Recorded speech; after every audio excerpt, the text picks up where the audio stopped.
आप सभी को नमस्कार। मुझे नहीं पता कि ये अभी अ, ठीक से चित्र दिख रहे हैं या नहीं, पर अ, यहाँ कुछ ऐसा तो आ गया है कि वीडियो शुरू हो गया है। अब इन चीज़ों को अ, इन चीज़ों को इस्तेमाल करना भी थोड़ा ज़रा कठिन ही होता है, इसीलिए ज़रा सी देर हुई, लगभग 5-8 मिनट की देर हुई, क्योंकि एक ब्राउज़र ने ये कहा आ, कि वो कैमरा इस्तेमाल नहीं कर सकते इत्यादि इत्यादि। तो जी, मुझे लगता है पहली यहाँ टिप्पणी आ गई, इसका मतलब चित्र आ रहे हैं। चलिए, तो फिर एक बार फिर आप सबको नमस्कार। सबसे पहले जन सुलभ पुस्तकालय का आभार कि अनुपम जी की स्मृति में ये इतने दिनों का इतना आनंददायक प्रयोजन चलाया हुआ है। इसमें मैं अर्पण को पहले जानता नहीं हूँ। इसी संदर्भ में पहली बार बातचीत हुई। शुरू में थोड़ा संकोच था कि ये क्या होगा, लेकिन अर्पण की ऊर्जा इतनी है कि आप उससे कहीं बच के भाग नहीं सकते। वो इतनी ऊर्जा और इतनी लगन से वो कर रहा है कि ऐसे में आपके लिए न कहना लगभग असंभव हो जाता है। तो इसके लिए सबसे पहले तो अर्पण को साधुवाद कि एक बढ़िया काम खूब मेहनत से कर रहा है, इतने लोगों को जोड़ रहा है। और जब ये बात चल रही थी अर्पण से कि कब बोलना होगा, जी लोग आ रहे हैं। शंपा जी नमस्कार, आवाज़ भी सही आ रही है, बहुत अच्छा। तो ये जब अर्पण से ये बात हो रही थी कि कब बोलना है, कैसे क्या करना है, तो मैं ज़रा उस समय संकोच में था। मैंने कहा मैं अंत में बोल दूंगा, क्योंकि अंत में आने के कुछ छिपे हुए फ़ायदे होते हैं। एक तो आपको बहुत कुछ अपना ज़्यादा नहीं सोचना पड़ता। जो लोग पहले कह गए हैं उसकी प्रतिक्रिया से भी काम चल जाता है। तो इसलिए मैंने कहा कि मैं बाद में कहूँगा। फिर मैंने कहा अनुपम जी के जन्मदिन पे बात कर लेंगे। एक और बात ये है कि बाद में जो बोलता है उसे ये सुविधा भी होती है कि जो लोग पहले आ चुके हैं उनकी बात सुन ले। थोड़ा मुश्किल भी आती है कि उन जो बात पहले कही जा चुकी है उसको फिर दोहराना क्यों।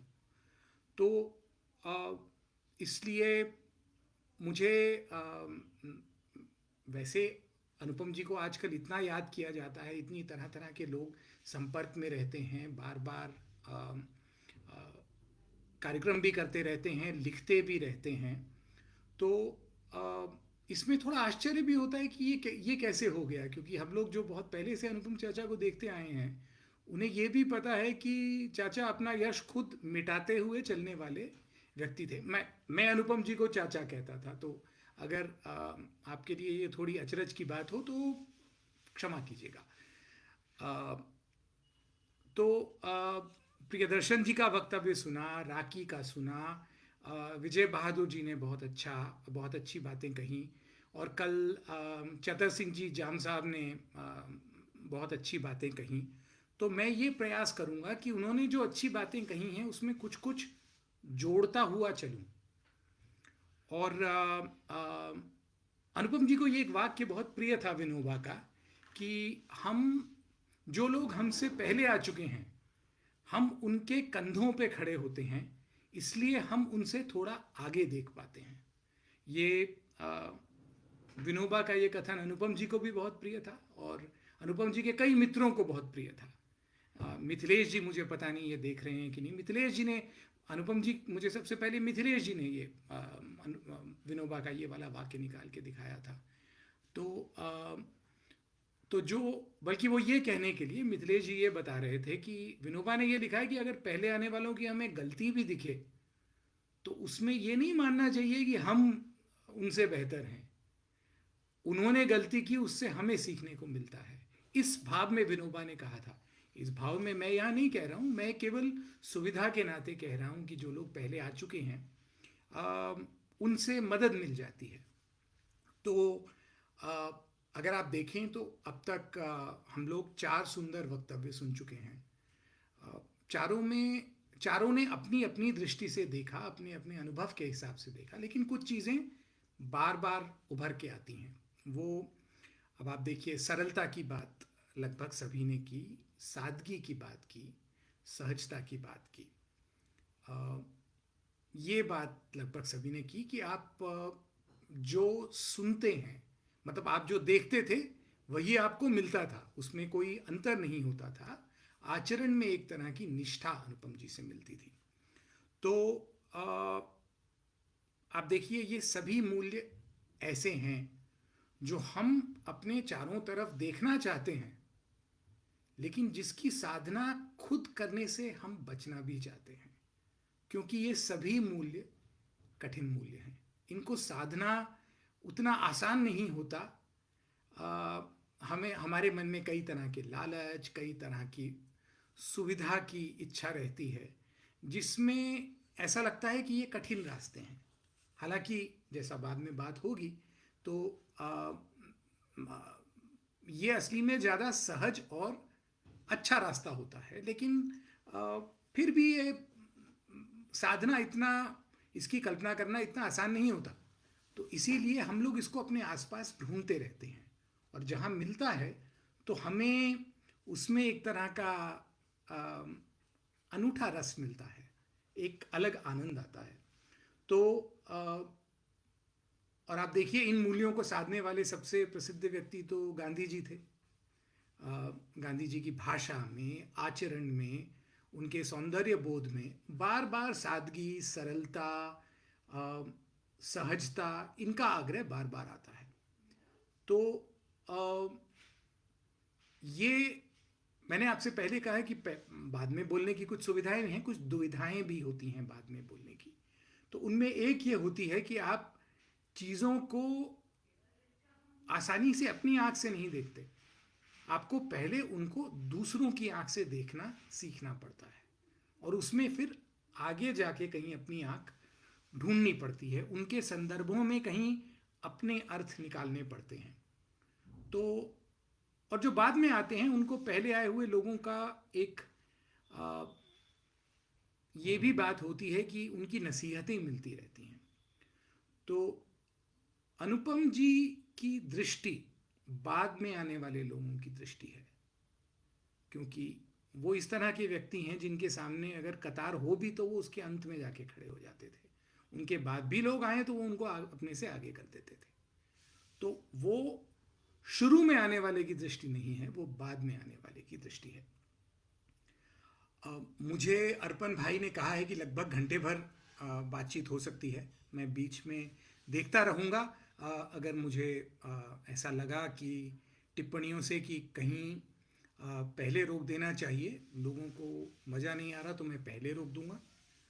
बाकी जैसा चलेगा देखेंगे। लेकिन इस बातचीत को मैं 4 शब्दों में बांटना चाहता हूँ।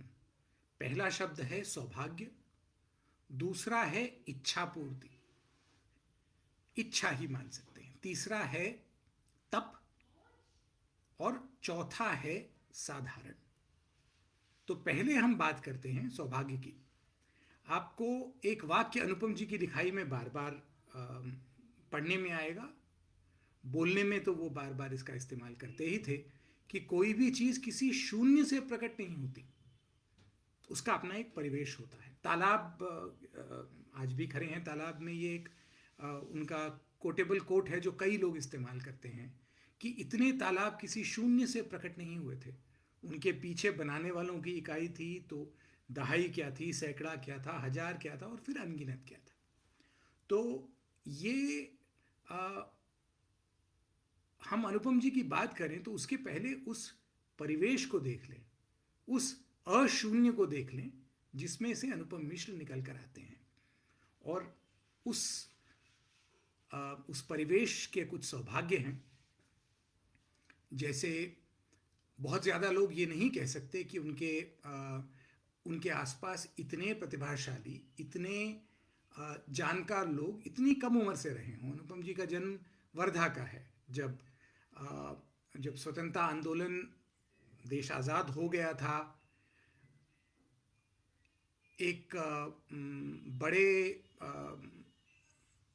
एक तरह के दावानल से निकल कर आए थे।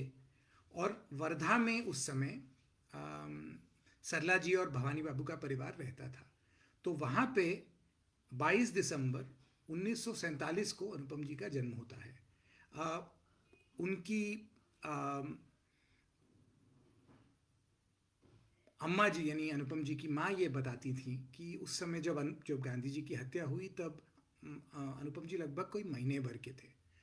तो वहाँ से महिला आश्रम और वर्धा, गांधी जी के आसपास जिस तरह के लोग उस समय पहुँच गए थे, वो इतिहास में एक अनूठी बात है।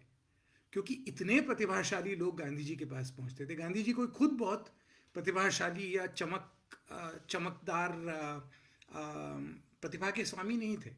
लेकिन आप देखिए उनके आसपास जो लोग थे, उसमें एक से बढ़कर एक बुद्धिमान, एक से बढ़कर एक प्रतिभाशाली, एक से बढ़कर एक बिल्कुल नगीना रहता था गांधी जी के आसपास।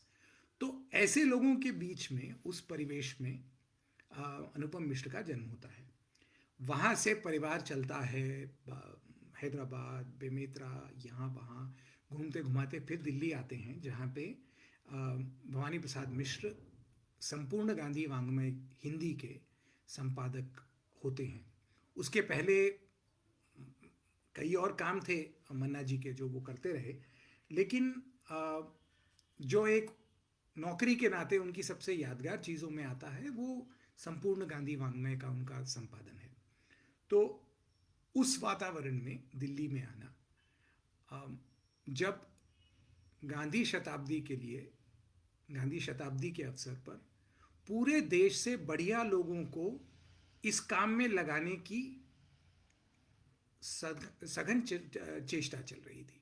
जगह जगह से लोगों को बुलाया जा रहा था कि ये गांधी शताब्दी में जो जिस काम की ज़रूरत पड़ेगी उसमें लोग मदद दें।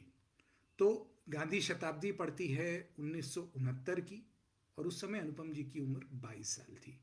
उसी समय उन्होंने संस्कृत में अपना एमए पूरा किया, और उनका एक पीएचडी करने की उनकी एक इच्छा थी, लेकिन वो पीएचडी कोई उस समय स्वीकार नहीं करता, क्योंकि वो नाट्यशास्त्र पे आधारित एक तरह के मॉडल बनाना चाहते थे, जिसमें ये समझ में आए कि उस समय रंगशाला और कला की संवेदना क्या थी। तो पीएचडी में इस तरह का काम अपने आम तौर पे स्वीकार नहीं किया जाता, तो उनकी पीएचडी कहीं गई नहीं, और अनुपम जी पहुंच गए गांधी शांति प्रतिष्ठान। उस समय मिश्र परिवार शायद नारोजी नगर या सरोजनी नगर दिल्ली में रहता था, सरकारी घर था। और अनुपम जी गांधी शांति प्रतिष्ठान, गांधी स्मारक निधि में जो उस समय के प्रकाशन थे उन पे काम करने में सहयोग करने की भूमिका में लग गए। अब आप अगर आप एक बात परिवार को ही ध्यान से देख लें तो केवल ये बात नहीं है कि मन्ना जी एक इतने जाने माने कवि थे, अम्मा जी एक अद्भुत व्यक्तित्व था उनका। जो कोई जाता था तो उनको वो केवल उनको देखने, दर्शन करने के लिए वहाँ बैठने का मन करता था। बड़े भाई संगीतकार, दूसरे भाई आर्किटेक्ट, बड़ी बहन पत्रकार, और वो भी अलग अलग विधा की पत्रकारिता की हुई, छोटी बहन डॉक्टर। तो इतना भरा पूरा घर, और उसमें तमाम तरह के लोगों का आना जाना। किस तरह के लोग? विजय बहादुर जी ने अपनी बातचीत में कहा था कि वो जब दिल्ली आए थे तो वो भी 21 गांधी स्मारक निधि में ही रुकते थे, और उस समय कहीं भी बिस्तर करके डाइनिंग टेबल पे नहीं तो चौके में ही बिस्तर लगा के लोग सो जाते थे। ऐसा हम सभी लोगों ने अपने घरों में पहले देखा है। और इसको समझने का एक और तरीका ये है कि अगर आप दक्षिण अफ्रीका में गांधी जी के दिनों का वर्णन देखेंगे तो जब गांधी जी का जीवन सार्वजनिक होता है तो अचानक उनके घर पे तरह तरह के लोग आने लग जाते हैं और ये लोग उसमें सब तरह के लोग हैं। और ऐसा वर्णन मिलता है कि जब रात को काम करते हुए देर हो जाती थी तो वहीं कहीं पे बिस्तर लगा के लोग रुक जाते थे, यानी घर एक तरह से धर्मशाला बन गया था। और ये कहीं ना कहीं गांधी परिवार के बहुत से व्यापक गांधी परिवार के बहुत से परिवारों ने इसका अनुभव किया है कि आपके पास साधनों का अभाव होता था, परिवार में धन और जगह की मकान में दिक्कत होती थी, लेकिन संबंधों का एक वैभव ऐसा होता था जो उनकी सबकी भरपाई कर देता था। और ये संबंध ऐसे होते थे कि इसमें राह चलते अनजान व्यक्ति भी परिवार का बन जाता था, उसको देर नहीं लगती थी। तो इस वातावरण में बड़ा होना एक तरह से वो आपकी प्रोग्रामिंग तो पहले ही हो जाती है कि आपको ये मूल्य मिल ही जाते हैं कि आपका जीवन ऐसे ही चलेगा। अब इसके बाद इतने सारे प्रतिभाशाली लोगों के साथ होना और उसके बाद जब कामकाज शुरू करना तो गांधी स्मारक निधि और गांधी शांति प्रतिष्ठान में गांधी शताब्दी के साथ जो प्रकाशन के काम बढ़े थे उसमें सहयोग देना। वहाँ उनके साथ प्रभाष जोशी थे, श्रवण गर्ग थे, उनके कॉलेज के मित्र लोग थे, बनवारी जी थे, मिथिलेश जी थे, कई और मित्र थे। तो इतने सारे लोगों के बीच में आप अपने आप को अभिव्यक्त कैसे करेंगे आप, क्योंकि ये सभी ऐसे व्यक्तित्व हैं जो लगभग आपके आसपास बहुत बड़े बड़े रहते हैं। तो इतने अद्भुत लोगों के साथ काम करते रहना, तो इसमें ये तो होता है कि भाषा का एक संस्कार और एक संवेदना शुरू से मिल गई थी। तो जिस तरह की भाषा बहुत से लोगों को अपनी बनानी पड़ती है वो अनुपम जी को आसानी से मिली, लेकिन कोई अकेले अनुपम जी को मिलेगा ऐसा नहीं, बहुत से लोगों को मिली है। बाद में ये बात आएगी कि उसका उपयोग उन्होंने क्या किया। तो मैंने ये कहा कि एक परिवेश का एक सौभाग्य होता है, लेकिन हर परिवेश का अपना एक दुर्भाग्य भी होता है। हर व्यक्ति अपना एक खाता सौभाग्य का रखता है, एक दुर्भाग्य का रखता है। और इसमें जब आप इतने सारे प्रतिभाशाली लोगों के इर्द गिर्द घूम रहे हैं और इतने प्रभावशाली लोगों के साथ काम कर रहे हैं, तो उसमें अपनी बात कह पाना या अपनी पहचान बना पाना आसान नहीं होता, कहीं से भी आसान नहीं होता। आपको एक तो चुप रहना आ जाता है कि आप दूसरों को सुनने पे आप ज़्यादा ध्यान देते हैं, और आपको ये भी समझ में आ जाता है कि हर जगह अपने आप को अभिव्यक्त नहीं करना है। अपनी अभिव्यक्ति की हड़बड़ाहट चली जाती है।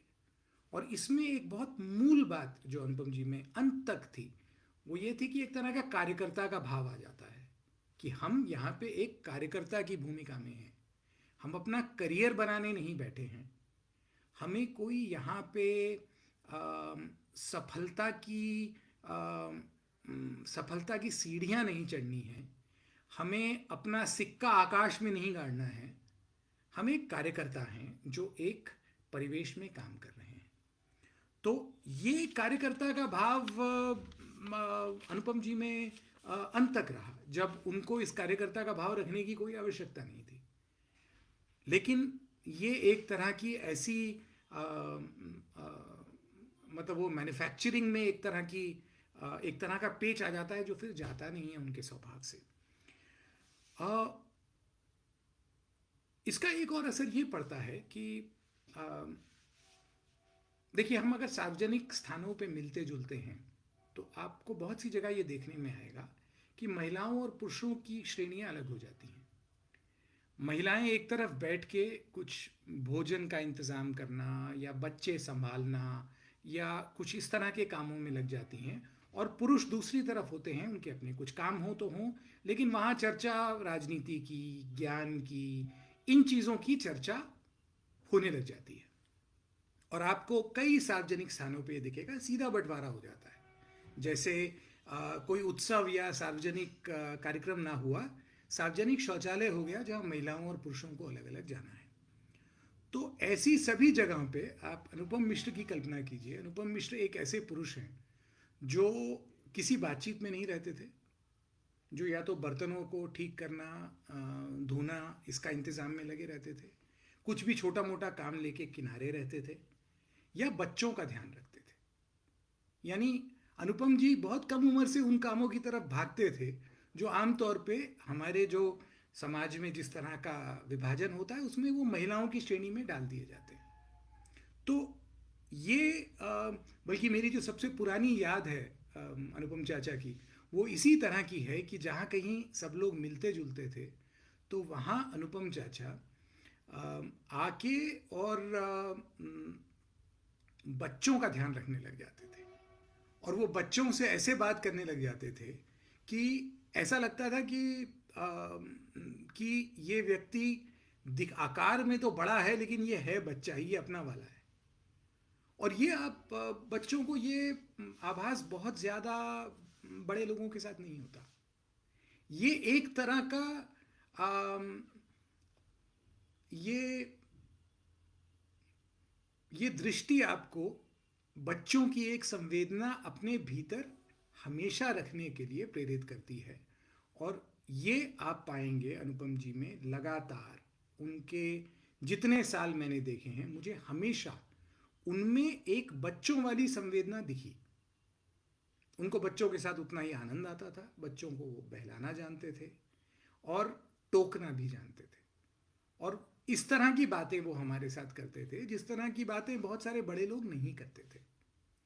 तो ये आपको फिर बच्चे हमेशा नीचे से ऊपर देखते हैं, ऊपर से नीचे नहीं देखते। और बच्चों को ये अभ्यास होता है कि जब बड़े उनको ऊपर से नीचे देख रहे हैं तो आप किसी तरह से अपनी जो भी आप टोके जाएंगे जिसके लिए, उसके लिए आप अपना रास्ता निकाल लें। लेकिन आप हमेशा अपनी जगह ढूंढते रहें। तो आप देखिए अनुपम जी की दृष्टि में, उनके शोध में, उनके लेखन में नीचे से ऊपर देखने वाली दृष्टि आपको मिलेगी। और ये दृष्टि एक बड़े व्यापक परिवार में बहुत सारे प्रतिभाशाली लोगों के साथ उनके बीच में अपनी एक छोटी उम्र के बालक की अपना अपना रास्ता निकालने की कोशिश की झलक दिखाती है ये बात। तो इसके साथ साथ एक बात ये भी हो जाती है कि देखिए, बच्चों को आप दृष्टांत नहीं दे सकते, बच्चों को आप ब्रह्मांड का रहस्य नहीं बता सकते, बच्चों को आप ये मतलब कितना कितना आप डराना धमकाना चाहें, लेकिन आप एक बच्चों से आप किस तरह बात कर सकते हैं उसमें बहुत सारे ऐसे पर्याय नहीं होते जो बातचीत में हम लोग आमतौर पे इस्तेमाल करते हैं, जिसमें हम बहुत अमूर्त किस्म की बातचीत करने लग जाते हैं। तो बच्चों को बहलाने के लिए आपको कोई ना कोई, हमारे यहाँ कहते हैं चाला लगा देना, तो आपको कुछ ना कुछ करके दिखाना पड़ता है उनको जिसमें बच्चों का मन बहल जाए। तो ये चाला देना, बच्चों को कोई सुंदर एक ऐसी चीज़ देना जिसमें से खेल निकल आए, ये अनुपम जी के स्वभाव का हिस्सा था। और ये वहाँ से लेकर आखिर तक कोई एक छोटी सी पुस्तक भी बना के भेजना, तो उसको ऐसा बना के भेजना कि उसमें एक सुंदर चाला हो, जो कोई उसको देखे उसका मन प्रसन्न हो, उसे कुछ उसमें जो केवल भीतर जो रखी हुई चीज़ है वो ना मिले, ऊपर से एक तरह का सौंदर्य का आभास हो। और ये एक तरह की काम की फिर आदत बनती चली जाती है कि जो भी करना उसको इस तरह से घिस के करना, उसको सुंदर बना के करना कि इनका मन रिझाना है। अगर आपके ग्राहक बच्चे हैं तो आप बहुत ज़्यादा उनको विज्ञापन वगैरह नहीं दिखा सकते, बच्चों के विज्ञापन भी बहुत अलग तरह से बनते हैं। तो ये जो आदत बनती है ये फिर जुड़ती है जो 78 से लेकर उनका काम शुरू होता है, जिसमें सर्वोदय जगत, सर्वोदय प्रेस सर्विस, भूदान यज्ञ, इस तरह की पत्रिकाओं में काम करते समय आता है। तो वो यहाँ भी इसी तरह की चीज़ें ढूंढते हैं कि आ, कि इस काम को अच्छे से कैसे कर सकते हैं, सुंदर से कैसे कर सकते हैं कि ये सामने वाले को रिझाए। क्योंकि अगर आपका ग्राहक, आप अपने ग्राहक में बच्चे का रूप देख रहे हैं तो रिझाना बहुत महत्व रखता है। और ये बात मैंने कई बार अनुपम चाचा से बचपन से सुनी है कि जब दूध वाला दूध देता है तो वो नाप के आपको 1 लीटर देगा, उसके बाद थोड़ा सा ऊपर से देता है। इसके अलग अलग नाम चलते हैं, कहीं रुंगावन कहते हैं, कहीं रिझावन कहते हैं। रिझाने का काम है ये। अब ये कितने आपको लोग मिलेंगे जो इसका ध्यान दिला सकते हैं आपको कि दूध वाला जब दूध देता है तो थोड़ा सा ऊपर से देता है, कि ये आपको रिझाने के लिए है। तो वो जो रिझाने का अंश है वो एक तरह से हमेशा मौजूद है। अब जब इन पत्रिकाओं के लिए अनुपम जी काम कर रहे हैं तो उन्हें अलग अलग हिस्सों में जाना पड़ता है। डाकुओं के समर्पण के लिए चंबल में घूमना पड़ता है। उसी तरह से चंडी प्रसाद भट्ट उनको दिल्ली में मिलते हैं तो उनको लेके दिनमान के दफ्तर जाते हैं, जहाँ पे एक विशेषांक निकलता है पहाड़ों पे दिनमान का, जिसमें चिपको आंदोलन के शुरुआत के वर्णन आपको मिल जाएंगे। उसके बाद अनुपम जी पहाड़ों में जाते हैं, बहुत दुर्गम स्थानों पे जाते हैं जहाँ जाना कोई बहुत आसान आज भी नहीं होगा, लेकिन वो उन सब जगह पे जाते हैं। और मिट्टी बचाओ आंदोलन में जाते हैं, गोचर बचाओ आंदोलन में जाते हैं। तो इस समय वो अपनी बच्चों को रिझाने वाली संवेदना लेकर जा रहे हैं, और वो व्यापक सामाजिक काम में, जिसमें लिखना पढ़ना एक बड़ा हिस्सा है लेकिन वही एकमात्र हिस्सा नहीं है, उसमें वो रिझाने वाली चीज़ डालते जा रहे हैं लगातार। तो ये यहाँ पे हम पहला हिस्सा जो मैंने आपसे कहा था सौभाग्य का होगा वो रोकते हैं, और अब दूसरा हिस्सा शुरू करते हैं कि इच्छा क्या है। मैंने ये उनको कई दूसरे लोगों को कहते हुए सुना, मुझे तो उन्होंने कई बार ये कहा कि आ, कि आप ईश्वर से जो भी मांगो ना, सोच समझ के मांगना चाहिए। क्योंकि लोगों को कई बार उतावली होती है और लगता है कि जो पहले समझ में आता है वो मांग लेते हैं।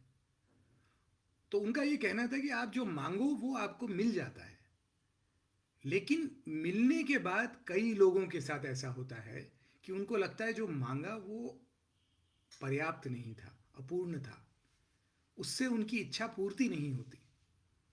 तो ये मैंने बार बार अनुपम जी को कहते हुए सुना है कि जो मांगो वो ध्यान से मांगना चाहिए, क्योंकि वो मिल भी जाता है। अब देखिए आप, हम लोग जब कुछ अपनी इच्छा पूर्ति की कामना कर, कुछ भी कोई कामना करते हैं कि हमारी ये बात पूरी हो जाए, ये मिल जाए, तो उस समय विवेक हमारी उंगली नहीं पकड़ता। उस समय हमें जो चीज़ पहले सूझती है वो हम मांगते हैं, और ये यहाँ पे आकर्षण काम करता है। तो आप देखिए यहाँ पे अनुपम जी आकर्षण से दूर होते हैं, और जो चीज़ हमको सहज ही आकर्षित करती है उससे वो बचने के इंतज़ाम करना शुरू करते हैं कि आपको क्या मिलेगा। क्या चाहिए आपको यश चाहिए तो मिल जाएगा। अनुपम जी को यश नहीं चाहिए। क्या चाहिए फिर? धन चाहिए, धन नहीं चाहिए। कितनी बार उनको ये मौके मिले कि वो पैसा बना सकते थे, कुछ ऐसा कर सकते थे जिसमें से घर परिवार का 7 पीढ़ी नहीं तो 1-2 पीढ़ी का तो दलिद्र दूर हो जाए, क्योंकि हम लोग सब ऐसे परिवारों से हैं जिनमें कहीं भी कोई बहुत ज़्यादा साधन कभी रहे नहीं। तो फिर आप क्या मांगेंगे? पैसा नहीं मांगा, धन नहीं मांगा, यश नहीं मांगा, पदवी नहीं मांगी, तो फिर क्या मांगेंगे? तो अनुपम जी के मन में सारे समय ये रहता था कि अच्छे लोगों का सहयोग हो और अच्छे लोगों के साथ काम करने का, बढ़िया काम करने का मौका मिले। अब अगर आप ये मांग रहे हैं तो ये दिखने में बहुत आसान सी चीज़ है। आपको जो कोई अच्छा काम करता हुआ दिखे, उनके साथ आप काम में लग जाइए। बहुत आसान है। मैं जब कॉलेज में पढ़ा करता था तब कुछ मित्रों में ये बहुत इसको लेकर चिंता होती थी कि अब क्या करेंगे, करियर क्या होगा, काम क्या करेंगे। तो अ, क्योंकि मैं इस वातावरण में बड़ा हुआ था तो मैं ये कहता था कि उसमें क्या है, कहीं भी जाके अप्रेंटिस लग जाएंगे, काम सीख लेंगे जो भी काम होगा। क्योंकि अगर आप ठीक लोग ढूंढ लें तो फिर धीरे धीरे काम सीख लेंगे। शुरू में आपको कुछ नहीं मिलेगा, धीरे धीरे जब आपको हुनर आ जाएगा तो पैसा भी मिल जाएगा। लेकिन लगातार अपनी इच्छा को बढ़िया जगह लगा के रखना, उसमें ये भाव ना होना कि मन जिन चीज़ों को देख के मचलता है उनके पीछे भागा जाए, ये आसान बात नहीं है। और ये अनुशासन अनुपम जी का जीवन भर रहता है कि उनको जब कभी कोई बड़ा अच्छा अवसर आता है, जब कुछ ऐसा होता है कि उनको साधन मिलने वाले हैं या कुछ बढ़िया चीज़ मिलने वाली है, तो अनुपम जी देखते थे कि मेरे आसपास और कौन हो सकता है जिसको ये दिया जा सकता है। कोई अच्छी सुंदर किताब आ गई। आ, मैंने बचपन से कम 80 के दशक से अपने पिताजी को ये घड़ी पहने हुए देखा था। ये सिटीजन की ऑटोमेटिक घड़ी है और इस घड़ी की कहानी यहाँ बताने लायक है। 1984 में चंडी प्रसाद भट्ट जी को मैगसेसे पुरस्कार मिला था। तो चंडी प्रसाद जी विदेश गए नहीं थे, तो अनुपम जी उनके साथ गए मनीला में। और जिस तरह से इस कार्यक्रम का आयोजन होता है, जिसकी अनुपम जी बहुत प्रशंसा करते थे कि वो लोग बहुत ध्यान रखते हैं सभी लोगों का, तो उसमें जो व्यक्ति साथ में आया है उसके लिए भी कुछ भेंट होती है। और अनुपम जी की भेंट ये घड़ी थी। तो इस घड़ी को लेकर जब वो आते हैं तो हमारे पिताजी यानी प्रभाष जोशी उनसे मिलते हैं और उनसे ऐसी मजाक में पूछते हैं कि भाई तुम विदेश गए थे, मेरे लिए क्या लाए। तो ये सबसे मूल्यवान उनकी उनकी भेंट थी, उन्होंने निकाल के फट से आगे रख दी कि भाई साहब आपके लिए ये है। अब जो चीज़ आकर्षक लगे आपको, सुंदर किताब कोई आपके सामने आती है, कुछ महंगी वस्तु आती है जिसको बाकी लोग मूल्यवान मानते हैं, वो आप अपने किसी भी प्रियजन पे न्यौछावर करने के लिए तैयार हैं, और वो प्रियजन ना हो तो भी उसको देने के लिए तैयार है। इस तरह का अपरिग्रह आपको कहाँ मिलेगा? और अगर कहीं मिलेगा तो वो गांधी परिवार में, व्यापक गांधी परिवार के लोगों में मिले, ये इसमें कोई अचरज नहीं होगा। तो आप देखिए, इस तरह की मैंने न जाने कितनी चीज़ें देखी हैं। कुछ अच्छी चीज़ आई वो उठा के पकड़ा देते थे, कोई सुंदर किताब आई, कोई सामने बैठा हुआ कह रहा है अरे ये तो बड़ी अच्छी किताब है, अच्छा तुम ले जाओ। उनके पास जो कोई चीज़ मूल्यवान आती थी तो वो उसके लिए कोई एक मूल्यवान किरदार ढूंढते थे ताकि वो उस वस्तु से मुक्त हो सके और उस व्यक्ति को वो पकड़ा सके। अब ऐसा होता है कि अगर आप ये एक पूरे जीवन में करते रहें तो धीरे धीरे धीरे धीरे ये घड़ा भरता चला जाता है और ये पुण्य का घड़ा है। एक समय ऐसा आता है जब आपकी दी हुई चीज़ें लोगों के पास इतनी हो जाती हैं कि वो उनको अपना वैभव लगता है। तो ये एक कारण है कि इतने लोग आज भी उनकी मृत्यु के 4 साल बाद भी उनको इतने प्यार से याद करते हैं, क्योंकि उनके पास ऐसे छोटे छोटे क्षण हैं, छोटी छोटी वस्तु है जो उन्हें इतने प्यार से और सहजता से दी हुई है कि ये चीज़ बढ़िया है, इसके लिए कौन किस किस को दे सकते हैं। ये कहाँ होता है कोई अच्छी चीज़ मिले और आप ढूंढें कि ये किसको दें हम। तो अगर आप ये कर सकते हैं तो आपको इतने सुंदर, इतने बढ़िया संबंध मिल जाएंगे, इतने प्यार करने वाले लोग भी मिल जाएंगे, कोई अचरज नहीं है इसमें। आप देखिए, अनुपम जी पे शायद जो सबसे अच्छा लेख लिखा गया है वो 1993 में तालाब निकलने के बाद दिसंबर के महीने में हमारे पर्यावरण का ये अनुपम आदमी नाम का लेख है जो प्रभाष जोशी का लिखा हुआ है।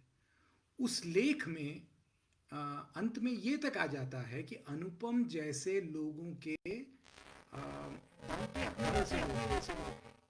अब ये बहुत बड़ी बात है, और ये कोई व्यक्ति तभी कहेगा जब उसको अपने सहयोगी में अपनी सार्थकता भी दिखेगी। रखना और साधन देने का लाभ ये होता है कि आपकी सफलता, आप खुद सफल होने की हड़बड़ी में नहीं है, तो आपकी सफलता में बहुत सारे दूसरे लोगों का निवेश है। वो लोग जिनको आपने सुंदर क्षण लगातार दिए हैं, जिन्हें सुंदर बातें बताई हैं, जिन्हें सुंदर वस्तु आपने या तो हाथ से बना के दी हैं, या जो आपको मिला वो आपने उनको दे दिया। जब आपको कोई अच्छा अवसर मिला तो आपने उस अवसर पे खुद उसमें भीतर जाने की बजाय उनको आगे कर दिया। कुछ लोग भूल जाते हैं ये, लेकिन बहुत से लोग भूलते नहीं हैं, और कई लोग तो उसको इस तरह से याद रखते हैं कि वो एक छोटी सी चीज़ मान के आप करके भूल जाएं, लेकिन उनको सालों साल तक याद रहती है। तो मुझे इस तरह के बहुत लोग मिलते हैं जो कहते हैं अरे, इसीलिए मैं पाता हूँ कि जो लोग अनुपम जी को बहुत कम जानते थे, जिनका उनसे परिचय बहुत बाद में हुआ और बहुत थोड़ा समय उन्होंने बिताया, वो भी इस अधिकार से अनुपम जी के बारे में इतने प्यार से बात करते हैं कि अरे वो तो हमारे ही हैं भाई, हमने तो ये देखा है, कौन किसको दिखता है ये सब। ये बात सही है, लेकिन ये बहुत से लोगों को अनुपम जी ने दिखाया है, कईयों को दिखाया है, बड़े मन से दिखाया है और लुटाने के भाव से दिखाया है। तो वो जुड़ जुड़ के यहाँ पहुँचता है कि हम इतने प्यार से अभी भी उनको याद कर सकते हैं। तो अच्छा, अब जब इस तरह से लुटाने की बात चल रही है, तो इच्छा क्या है आपकी? आपकी इच्छा यही है कि आप किसी को या तो प्रसन्नता दे दें, या थोड़ा आनंद दे दें, या थोड़ा रस दे दें। आपके लिए उसमें क्या है? आपके लिए उस व्यक्ति का चेहरा है सामने, आपके लिए उस व्यक्ति को जो उसमें आनंद मिला है वो आपकी रसीद है, जिसे आप उठाते हैं, मोड़ते हैं, जेब में रखते हैं और चल पड़ते हैं। आप ऐसी रसीदें इकट्ठी करते हैं। ये रसीदें ऐसी नहीं है जिनको जाके आप किसी सीए के पास दिखा के और इनकम टैक्स वालों से रिफंड मंगवा सकें। ये आपके आनंद की चीज़ें हैं, इनसे और कुछ ज़्यादा अपेक्षा नहीं की जा सकती। लेकिन दूसरे इस उदारता का क्या करेंगे ये आपको पता नहीं होता। और अनुपम जी के साथ जब दूसरे लोग उदार होते थे तो वो उदारता कितनी सुंदर होती थी, इसके कई उदाहरण हैं जहाँ लोगों ने आप ये कर लीजिए, आपके, तो उसमें फिर आप भुनाएंगे उसको कहाँ? तो अनुपम जी ने जब लोगों ने उस कृतज्ञता के नाते कुछ करने की कोशिश की, तो अनुपम जी ने कहा इसको तुम इस काम में डालो, पानी के काम में डालो। ये एक किताब है, इसमें समाज की बात समझी गई है, इसको ऐसे लोगों तक पहुंचाओ जो जो इसका उपयोग कर सकते हैं, जिनके मन में प्रेरणा है लेकिन जो जानते नहीं हैं। यानी सुंदर चीज़ें एक तरफ से लोगों से इकट्ठा करें और दूसरे लोगों को दें, और ये काम समाज के डाकिए का काम है।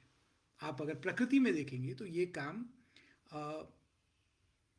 काम मधुमक्खी, भंवरे, पक्षी ये करते हैं कि वो पराग को एक जगह से उठा के दूसरी जगह पहुंचाते हैं। सौंदर्य का कारोबार है ये, सुगंध का कारोबार है। आप सुगंध के पीछे जाते हैं, आप सौंदर्य के पीछे जाते हैं, और आप जो यहाँ से वहाँ देते हैं वो भी सौंदर्य और सुगंध का ही होता है। तो आपको ये खूब मिलेगा अनुपम जी के काम में, उनके पूरे जीवन में, कि कौन सी चीज़ कहाँ से उठा के कहाँ दे रहे हैं। एक बात बस मैं इसमें कहना भूल गया, मुझे पहले कहना चाहिए था ये, जिस तरह से अनुपम जी ने काम करना शुरू किया, जो सामाजिक आंदोलनों की बात करना, जहाँ लोग अपने परिवेश की बात कर रहे हैं, अपने ज्ञान की बात कर रहे हैं, ये करना, ये उन्होंने संजोया कैसे? इसकी शुरुआत उसी सर्वोदय प्रेस सर्विस, उसी भूदान यज्ञ, उसी तरह की प्रकाशनों से होती है जिनके लिए शुरू में काम करते थे। लेकिन जिन लोगों से उन्होंने संपर्क किया, उनसे अपना संपर्क बनाए रखा। ये आसान काम नहीं है। इसके भी जो सिद्ध, इस काम को बहुत सिद्धि से करने वाले गांधी जी थे। गांधी जी का मुख्य काम तो चिट्ठियां लिखना ही था। दिन में कई 100 चिट्ठियां उनके यहाँ से आ जाती थी, चली जाती थी। तो चिट्ठियों के द्वारा लोगों से संपर्क में रहना, सस्ता तरीका ढूंढना उसमें, जिसमें खर्चा कम से कम हो और प्यार ज़्यादा से ज़्यादा जाए, तो इसका एक बहुत अच्छा तरीका है पोस्ट कार्ड। जितने गांधी जी ने लिखे होंगे, गांधी जी के चाहने वाले उस बात को पकड़ के रखते थे। भवानी बाबू अनेक पोस्ट कार्ड लिखते थे। आते जाते हम लोग कभी कभी तो ये इंतज़ार करते थे कि मन्ना जी कब पोस्ट कार्ड लिख लेंगे, क्योंकि बच्चों को डाक के डिब्बे में डालने का एक तरह का उत्साह होता है। तो हम लोग ये इंतज़ार करते थे कि कब मन्ना जी की डाक मिल जाए तो वो जाके हम डाक के डब्बे में डाल के आएंगे, और गिन गिन के एक एक करके डालते थे, क्योंकि उसमें उसका आनंद बढ़ जाता था। एक चिट्ठी डाली, दूसरी डाली, तीसरी डाली। तो ये जो पोस्ट कार्ड लिखने वाला मामला है, इसमें आप कम से कम खर्चे में ज़्यादा से ज़्यादा प्यार का कारोबार करते हैं। और ये गांधी जी की सिद्ध की हुई चीज़ है तो और पुरानी। हमारे यहाँ सामाजिक बातचीत में जो अच्छा माना जाता है वो ऐसे ही होता था। तो उसको गांधी जी ने साधा, उसको गांधी जी के सबसे प्रिय सहयोगियों ने साधा। और अगर आप गांधी जी का काम करना चाहें तो वही एक तरीका है, उसके अलावा और कोई तरीका नहीं है।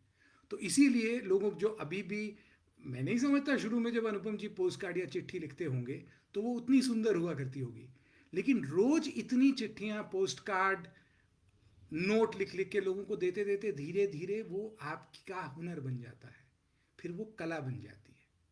फिर आप उसमें जब लोगों को, अगर आप केवल यही बताना चाहें कि मैं 27 तारीख को फला जगह पहुंच रहा हूं, तो वो उतना सा संदेश भी अपने साथ प्यार लेकर जाता है।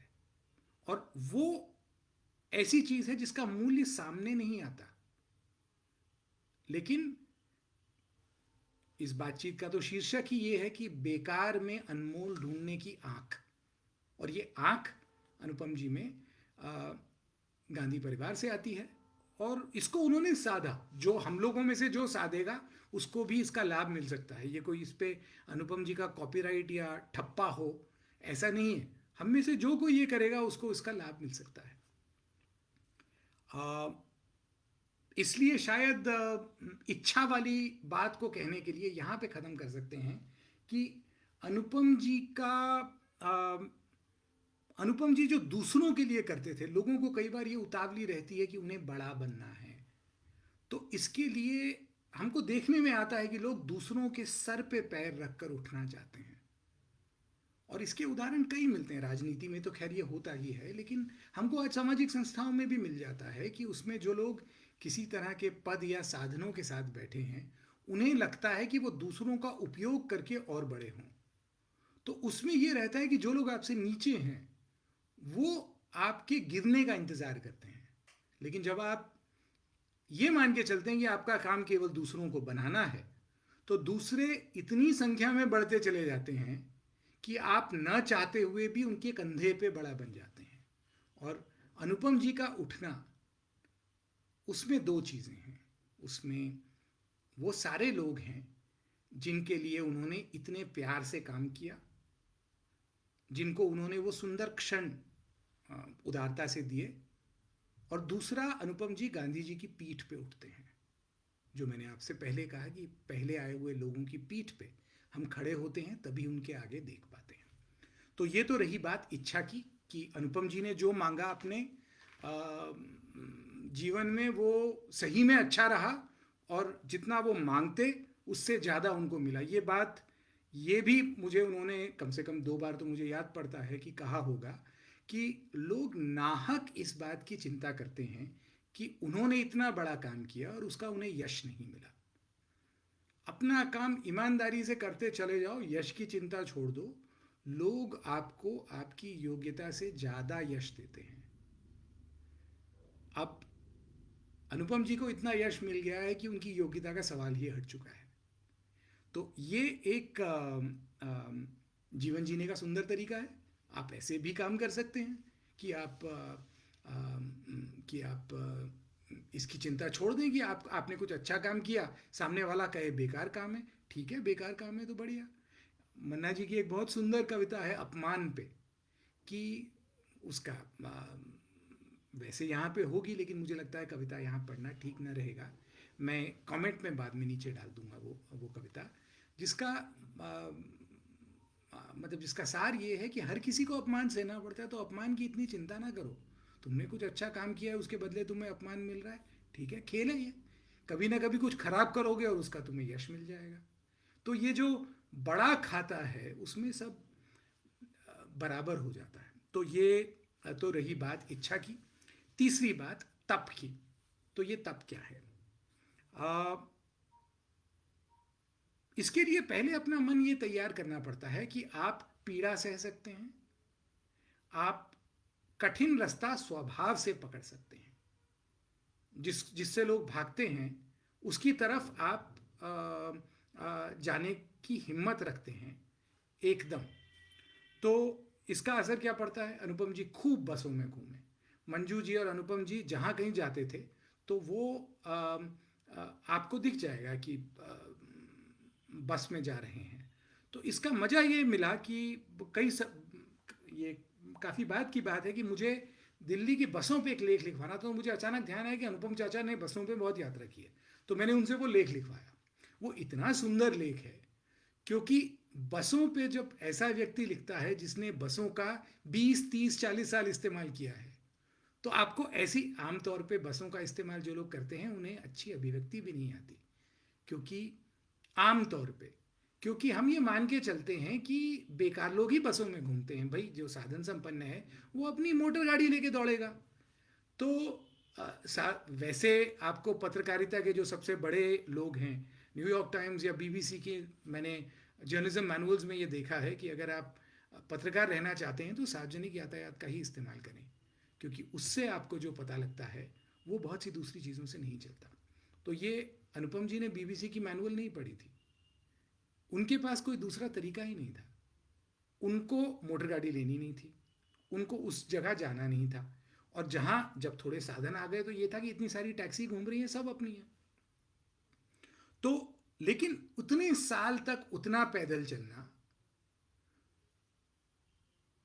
कपड़े लत्ते में अपने अपने कपड़े कम से कम में अगर फट गए तो उनको सिल के जितना चला सकते हैं उतना चलाना, ये जो कम में ज़्यादा खोजने वाला जो स्वभाव है, वो शुरू में तो ऐसा लगता है कि घाटे का सौदा है। आगे चल के धीरे धीरे ये समझ में आने लगता है कि ये तो आ, आ, इस व्यक्ति को तो ऐसा कुछ मिल रहा है जो हमको मिला ही नहीं। फिर ऐसा हो जाता है कि लोग आपके फटे हुए कपड़ों को भी बहुत सुंदर मानने लग जाते हैं। ये इसमें गांधी जी का एक मामला आता है कि जब गांधी जी ने जूते चप्पल बनाने साउथ दक्षिण अफ्रीका में शुरू किए, तो क्योंकि बहुत अच्छा शुरू में जानते नहीं थे वो, तो जैसा बनता था तो अपनी कुछ सैंडल हैंडल चप्पल बना के चलते थे। शुरू में लोग हंसते रहे होंगे, धीरे धीरे वो फैशन बनता चला गया। और फिर सैंडल पहनना और अपने हाथ की बनी सैंडल पहनना ये एक तरह का विशेष चिन्ह बन गया। तो तो अपनी चीज़, कोई साधन संपन्न चीज़ है वो दूसरों को दे दी, लेकिन आपको बहुत कम में संतोष रखना है। और आपको ये मान के चलना है कि आपको श्रेय नहीं मिलेगा, आपको साधन नहीं मिलेंगे, आपको और तो और अगर आपने कुछ अच्छा किया है तो उसका अभिमान भी आप अपने पास नहीं रख सकते। इसका आपको एक उदाहरण ये बताता हूँ कि अनुपम जी जैसे बच्चों की अनुपम जी से बहुत बनती थी, ऐसे ही जो लोग किसी मानसिक रोग के शिकार हो जाएं, जिनका संतुलन चला जाए, ऐसे लोग भी अनुपम जी को बहुत सहज रूप से पसंद कर लेते थे। उनके दफ्तर में ऐसे 2-3 लोग लगातार आते थे और वो उनसे खुफिया बात होती थी कि क्योंकि वो लोग सबके सामने बात नहीं कर सकते, तो अनुपम जी उठ के बाहर जाते थे और उनसे थोड़ी देर बात करते थे। और फिर अगर मौका लगे तो कुछ अपनी तरफ से मांग के उनको थोड़ी मदद कर देते थे। ये ऐसे लोग हैं जो किसी और से एक पैसा ना लें। मैंने कई बार कोशिश की शुरू में कि कि ये लोग मुझे कहीं और मिल गए तो उनकी थोड़ी मदद कर दी, तो वो मुझसे नहीं लेते थे। मुझसे लेना उन्होंने तब शुरू किया जब अनुपम जी चले गए थे। लेकिन जब तक अनुपम जी थे तब तक वो अनुपम जी के अलावा किसी से मदद नहीं लेते थे, और वो अनुपम जी के अलावा किसी को अपनी बात उस तरह से बताते नहीं थे। ये मान के चलते थे कि हमारा राजदान है। और जब अनुपम जी उनसे बात करके वापस भीतर आते थे तो कोई और व्यक्ति आके, हो सकता है हर किसी को होता है, अनुपम जी को भी होता होगा, एक तरह का अभिमान होता है कि आपने कुछ अच्छा किया। ये हमारी मनुष्य की मिट्टी में है ये बात। तो अनुपम जी आके जो भी बैठा होता था उसको एक बार जता के ये कहते थे कि टैक्स चुकाने होते हैं कुछ। यानी ये वो किसी की मदद नहीं कर रहे हैं, उनका टैक्स है कहीं और का, कोई और खाता है जो वो नहीं जानते, जिसकी यहाँ पे किश्त देनी है, एक टैक्स चुकाना है। और ये अपने अभिमान को काबू में रखने का बहुत सुंदर तरीका है कि हम अपने आप से बात कैसे करते हैं, हम अपने आप को चीज़ें समझाते कैसे हैं। एक तरीका समझाने का सुंदर ये है कि आप ये मान के चलें कि आपको टैक्स चुकाना है, कोई और खाता है जो आपके भीतर काम कर रहा है। तो आप देखिए, मानसिक रूप से विक्षिप्त लोग, दुखी लोग, बच्चे, महिलाएं, इस तरह के सभी लोग बहुत आसानी से अनुपम जी को पकड़ लेते थे, क्योंकि उनको लगता था कि ये आदमी अपनी बात समझेगा। और ये चीज़ों को नीचे से ऊपर सत्ता के रूप में नहीं देखना, केवल साधन के रूप में नहीं देखने का की तपस्या का एक तरह से फल है, जो बिना मांगे आपको मिलता है। कि जब आप ये करते हैं तो आपको किन लोगों का विश्वास मिलेगा, आपको कुछ सुंदर लोगों का, मतलब ऐसे लोगों का विश्वास मिलेगा जिनको सत्ता संस्थान वैसे भी पूछता नहीं है। तो इसमें राजनीति की बात आती है। कई बार राजनेताओं से उनका मिलना जुलना हुआ, उन्होंने समझाने की कोशिश की, लेकिन राजनेताओं की जैसी खिंचाई अनुपम जी करते थे। हम सब लोगों को उनकी विनम्रता का, उनके शिष्टाचार का आभास है, लेकिन उनकी नृशंसता का अनुभव जिसने किया है उसको पता होता है। वो चुपचाप काट के रख देते थे किसी व्यक्ति के अहंकार, अभिमान को। और खासकर राजनेताओं को ये हमेशा लगता है कि भाई कोई सामाजिक कार्य करता है, इनको बुलाओ, इन्होंने कुछ अच्छा किया, ठीक है, हम करेंगे वगैरह वगैरह, इस तरह की बातें। इतना एक बैठक होती थी एक गंगा को, जिस समय भाजपा विपक्ष में थी, बेरोजगारी के दिन थे, तो गंगा की कुछ बैठक होती है, तो उसमें उनको बुलाया जाता है। तो वहाँ कुछ ऐसी बात होती है कि गंगा को बिगाड़ना एक षड्यंत्र में हो रहा है, कि उसमें बांध बनाए जा रहे हैं, मैला पानी डाला जा रहा है। तो अनुपम जी वहाँ जब उनको बोलना पड़ा तो बहुत विनम्रता से उन्होंने कहा कि षड्यंत्र तब होता है जब 100 लोग हों और कोई 2 लोग उनके खिलाफ काम कर रहे हों। जब 98 लोग मिलके कुछ करें तो उसको योजना कहा जाता है। अब वो सुन के सभी लोग स्तब्ध रह गए थे वहाँ पे, और ये बात उन्होंने विनम्रता से बिल्कुल ठीक ठाक सबको बता दी थी। जिन्होंने वो इंटरव्यू देखा हो, नदी जोड़ो कार्यक्रम चल रहा था, और वहाँ पे अनुपम जी से किसी ने जाके पूछा तो उन्होंने कहा देखिए, नदियों को जोड़ना प्रभु का काम है, इसको सुरेश प्रभु ना करें। और इसका जो रूप आमतौर पे व्यवहार में देखने को मिलता था वो नृशंस होता था, और उसी तरह की नृशंसता उनकी भाषा पे चलती थी जब वो चीज़ें काट के अलग करते थे। तो जैसे प्रियदर्शन जी ने अपना जो सुंदर वक्तव्य दिया सबसे पहला, उसमें प्रियदर्शन जी ये कह रहे थे कि उनकी ये इच्छा थी कि उन्होंने कभी अनुपम जी के पास जाके उनको बहुत जो हमारे समाज के कड़वे सवाल हैं वो पूछे नहीं, पूछ लेते तो मुझे लगता है 2 चीज़ें होती। या तो अगर अनुपम जी को समझ में आता कि ये राजनीतिक बहस एक ऐसी फसल है जिसमें से जो बीज निकलते हैं उनसे और राजनीतिक बहस पैदा होती है, तो अनुपम जी को राजनीतिक बहस में नहीं फंसना था।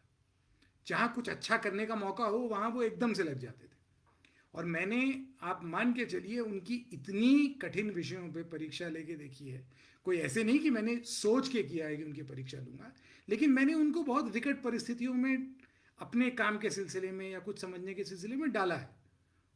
और कभी ऐसा नहीं हुआ कि अनुपम जी उनसे भागे हों। उन्होंने हमेशा कोई अच्छी व्यवहारिक बात सुझाई। बात क्या है कि अनुपम जी की बहस करने में कोई इच्छा नहीं थी।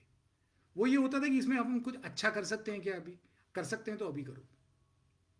तो या तो ये होता, या वो उस बात को, अगर उनको लगता कि इसमें से कुछ ठीक निकलना संभव नहीं है, तो वो उसको सुंदर तरीके से टाल देते, क्योंकि वो ये मान के चलते थे कि सारी चीज़ें एक बार में नहीं करनी है, लंबा जीवन है, कई और मौके रहेंगे, जो अभी नहीं होता वो बाद में कर दिया जाएगा। तो इसलिए मैंने कभी उनको किसी भी कठिन प्रश्न से भागता हुआ नहीं देखा। एक उदाहरण मैं आपको देता हूँ। गंगा पे कुछ उनको एक भाषण देना था और उन्होंने कहा था कि इसमें ज़रा कुछ ऐसी बातें, अपने को कठोर बातें भी कहने से डरना नहीं चाहिए। बल्कि उन्होंने बुला के ये कहा कि देखो यहाँ पे ऐसा भी अगर अपने को कुछ कुछ कहना पड़े कि इसमें रस्सी कट जाए तो कोई बात नहीं। तो मुझे उन्होंने कहा कि गंगा पे सामग्री ढूंढ के लाओ, तो मैंने अपनी तरह से ढूंढना शुरू किया। तो उन्होंने मुझे अपना एक विचार बताया जो वो शायद 70 के दशक से अपने मन में रखते थे, 72-73 से। क्योंकि उस समय अनुपम जी ने जब पहाड़ों में यात्रा की है चिपको के दौरान, दूसरे समय, तो उस समय बहुत साधन तो होते नहीं थे, लेकिन वहाँ उन्होंने नदियों को अपने वैभव में देखा है। तो एक इलाका ऐसा आता है जहाँ पे गंगा की एक धारा कोई 200-300 फुट नीचे बह रही है और छोटी सी घाटी है। तो उसमें कहते ये थे, मतलब उन्होंने लोगों को कहते हुए सुना था कि गंगा तो यहाँ बहुत पहले से बह रही है, हिमालय उसके चारों तरफ खड़ा हो गया है, यानी गंगा हिमालय से पुरानी है। अब ये बात अनुपम जी 70 के दशक से, 72 के दशक से मानते थे। 2013 में उन्होंने कुछ लिखने के लिए मुझे कहा कि अब इस पर ज़रा कुछ ठीक सामग्री लेकर आओ। तो मैंने ढूंढना शुरू किया यहाँ वहाँ। एक मुझे बहुत बढ़िया जियोलॉजिस्ट मिले। उन्होंने मेरे प्रश्नों को ज़रा विस्तार से सुनने के लिए समय निकाला। तो मैंने उनसे कहा कि आपको क्या लगता है कि गंगा क्या हिमालय से भी पुरानी नदी होगी? तो उन्होंने कहा देखो, इसके लिए तो जिन लोगों ने उस पर काम किया है उनसे बात करनी पड़ेगी, लेकिन इतना मूल तो मैं कह सकता हूँ कि गंगा सदा नीरा नदी है।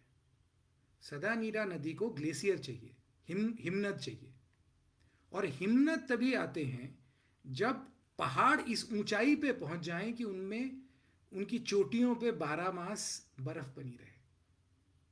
तो पहाड़ पहले ऊंचे हुए होंगे, गंगा फिर बाद में आई होगी। अब जहां उन्होंने ये कहा, ये बात, मतलब ये कोई बहुत ज्ञान की दुनिया में पीयर रिव्यूड और स्टैम्प्ड और ऑथराइज नहीं है, लेकिन ये सहज बात लगती है। तो आके मैंने उनको बताया, और जब ये बताया तो मुझे लगा पता नहीं चाचा क्या क्या प्रतिक्रिया रहेगी, क्योंकि चाचा तो ये मानते थे। तो उनको मैंने बताया, चाचा ने सुना, उनका चेहरा हल्का सा उतरा कि अच्छा, ये तो मैंने सोचा ही नहीं। फिर उन्होंने एकदम से अपना चेहरा साफ करके कहा चलो, तो ये बात अब गई। उसके बाद से अनुपम जी ने कभी वो बात ना मुझसे दोहराई ना किसी और से गई कि गंगा हिमालय से ज़्यादा पुरानी है। अब इसमें यह बात नहीं है कि अचानक ब्रह्म ज्ञान प्राप्त हो गया, ऐसा नहीं है। बात यह है कि इसको हम ठीक से जानते नहीं हैं। तो ठीक से जानते नहीं हैं तो उसके बारे में कुछ अधिकार से कहना ज़रूरी नहीं है। उसको छोड़ देना चाहिए कि जब पता होगा तब हम ये बात करेंगे। और ये मुझे अपने आखिरी शब्द पे, आज की बातचीत के जो आखिरी शब्द है उस पे लाता है, वो है साधारण, साधारणता। क्योंकि हम जिस बातचीत से, जो बातचीत हमारे आसपास सुनते हैं, उसमें एक तो ज्ञान का आग्रह बहुत ज़्यादा होता है और दूसरा राजनीति का आग्रह बहुत ज़्यादा होता है। तो आप पाएंगे इन दोनों चीज़ों से अनुपम जी का संबंध थोड़ा विद्रूप था। ऐसा नहीं है कि कोई उनको ज्ञान से कोई मतलब ही नहीं था, जाहिर है उनका काम ही लिखने पढ़ने का था, लेकिन ज्ञान सहजता की कसौटी पे कस के देखा जाता था। उनको ये लगता था कि ये कितना सहज हो सकता है, क्योंकि असहज ज्ञान असहज लोगों के मतलब का होता है, उनके लिए सहज ज्ञान काम नहीं आता। हमारे रविंद्र भाई ये बात बहुत अच्छे से बताते हैं कि शेष और विशेष का अंतर यही है कि विशेष कोई बहुत अच्छा शब्द पुरानी संस्कृत में नहीं है, क्योंकि वो वी की विभक्ति बहुत, वी का उपसर्ग जिन शब्दों पे लगता है तो वो नकारात्मक भी हो जाते हैं, सारे नहीं लेकिन काफ़ी होते हैं। माता विमाता, देश विदेश। तो वैसे ही शेष और विशेष, तो अपने आप को विशेष मानना, दूसरों से अलग करना, फिर आपका ज्ञान भी आपको विशेष ही करता है, वो आपको शेष से जोड़ता नहीं है। ये बात अनुपम जी के भीतर बहुत गहरी फंसी हुई थी कि ज्ञान की एक बहुत बड़ी सत्ता होती है, जिसमें ज्ञान उसकी सेवा में ज़्यादा लगता है जिसकी सत्ता होती है, और जो सत्ता में होता है वो अपने हिसाब से ज्ञान बदल लेता है। तो ज्ञान को हमेशा सहजता, सत्य और सिद्धि की कसौटियों पे कस के देखते रहना चाहिए। और इसके लिए आपको खुद सहज रहना पड़ेगा, आपको खुद पहले साधारण रहना पड़ेगा, विशेष को छोड़ के शेष में रहना पड़ेगा। ये साधारणता ओढ़ी हुई नहीं है, क्योंकि ओढ़ी हुई साधारणता में आप अपना जीवन नहीं जी सकते। और अगर आप ओढ़ी हुई साधारणता में जिएंगे भी तो उसका बोझ आपके चेहरे की झुर्रियों पे दिखने लग जाता है। आपको आप उस सहज आनंद में नहीं रह सकते जो आपको दूसरी तरह से मिल सकता है। और अनुपम जी के साथ रहना आनंद का काम था। मैं स्कूल के समय से उनके पास जाता रहता था, कॉलेज के समय चला जाता था, बल्कि ऐसा हो जाता था कि एक बार मुझे ध्यान है कि मैं कॉलेज से अनुपम चाचा से मिलने गया और फिर घर पहुंच गया, और रात को जब हमारे पिताजी आए तो उन्होंने ऐसी कुछ बात होने लगी, तो किसी बात पे मैंने कुछ कहा होगा, मुझे ध्यान भी नहीं, तो उन्होंने एकदम से रुक के, क्या क्या आज अनुपम से मिलने गया था? मैंने कहा हाँ, मुझे बड़ा आश्चर्य हुआ। तो मैंने कहा आपको कैसे पता लगा? तो उन्होंने कहा नहीं, ये तू शब्द तूने इस्तेमाल किया वो उसी ने कहा होगा। तो वो जो प्रभाव पड़ता है वो बहुत आपको पता भी नहीं लगता कि वो कहाँ चला जाता है। और आ, और इतनी करीब से देखने में अगर उसमें आपको ओढ़ी हुई विनम्रता साफ दिख जाती है, अनुपम जी में वो विनम्रता आनंद की विनम्रता थी कि सबके साथ खड़े होने में जो आनंद आता है। कुछ दूसरे लोगों को हो सकता है वो आनंद स्टेडियम में बढ़िया मैच देख के मिले, या अच्छा संगीत सुन के मिले। वो आनंद हमेशा अनुपम जी को अपने प्रियजनों के साथ आता था। तो आपको एक तो आनंद मिलेगा, दूसरा एक साधारणता की कसौटी ये भी होती है कि आप अपना भोलापन बचा के रखें। अनुभव और समय की मार आपके भोलेपन को खत्म ना करे, तो आप किसी की भी बात विश्वास से सुनने के लिए तैयार हो, आप किसी पे भी विश्वास करने को तैयार हो। वो व्यक्ति अगर आपके साथ विश्वासघात करता है तो ये उसकी समस्या है, आप उन पे विश्वास करने के लिए तैयार रहेंगे। और आप ये पाएंगे कि गांधी जी की बातचीत में, उनके लिखे हुए में एक सहज विश्वास रहता है अपने, जिससे उनका विरोध हो, जिससे उनका किसी कारण से अनबन चल रही हो, उसके प्रति भी गांधी जी विश्वास रखते थे, उनसे भी बात करने का प्रयास हमेशा करते थे। और ये भोलापन, सबसे बात करने का ये विश्वास तभी आ सकता है जब आप अपने आप को साधारण माने। अगर आप अपने आप को असाधारण माने तो आपको ये बोझ आप पे रहता है कि आप दूसरों की मरम्मत करके उनको ठीक करें। तो वो उस बोझ से मुक्ति एक तरह की आज़ादी है, वो अभी स्वतंत्रता और स्वराज का हिस्सा है, और अनुपम जी उस नाते स्वतंत्र थे। और इसमें एक ये जो विशेष एक विशेष को नकार के शेष के साथ रहना, सहज रहना, साधारण रहना, इसमें एक तरह का अज्ञान का बोध है जो बहुत ऊंचा है, जो हमेशा ये कहता है कि ज़्यादातर चीज़ें हम नहीं जानते, तो जो नहीं जानते वो नहीं कहें, हम वही कहें और करें जो हम जानते हैं। अगर हमें किन्हीं कारणों से ऐसी चीज़ करनी पड़े जो हम नहीं जानते तो उसको हम प्रयोग मान के करें। तो ये आपको नई जगह लेके जाता है हमेशा। आप नई चीज़ें जान सकते हैं। आप कुछ नया तभी जान पाएंगे जब आप ये मान लें पहले कि आप नहीं जानते। विज्ञान, बड़े वैज्ञानिक हैं, रिचर्ड फाइनमैन, नोबेल पुरस्कार मिला था उनको फिजिक्स का। उनका एक बहुत याद करने वाला वाक्य है कि science is a satisfactory philosophy of ignorance. यानी विज्ञान एक तरह का संतोषजनक अज्ञान प्राप्त करने का विचार है।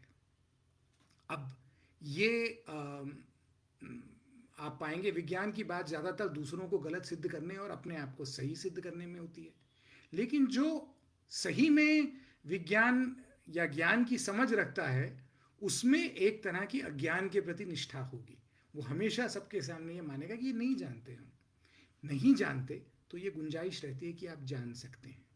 और जो नहीं जानता वही कोई नया प्रयोग करता है।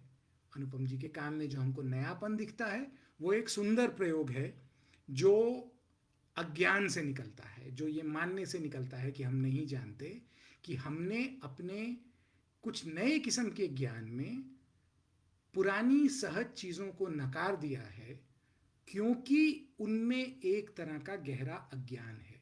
ऐसा अज्ञान नहीं जो अपने अभिमान में रहे, ऐसा अज्ञान जो सचेत हो, जिसमें यह भाव हो कि हम नहीं जानते।